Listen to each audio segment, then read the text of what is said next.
When using a pipe wrench for gas line installation, it's crucial to handle the tool carefully to avoid damaging the pipes or causing leaks.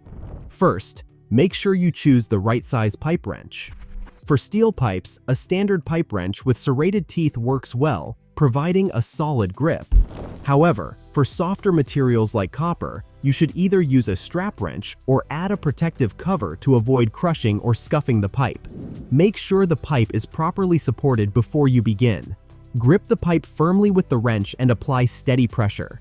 Be cautious not to over-tighten, as this can deform the pipe or damage the threads, which could result in leaks. Instead of over-tightening, make sure the pipe is snug but not excessively tight. After installation, always check the connections for leaks. It's a good idea to use a torque wrench for critical connections, as it ensures the right amount of tightness without risking damage to the pipe.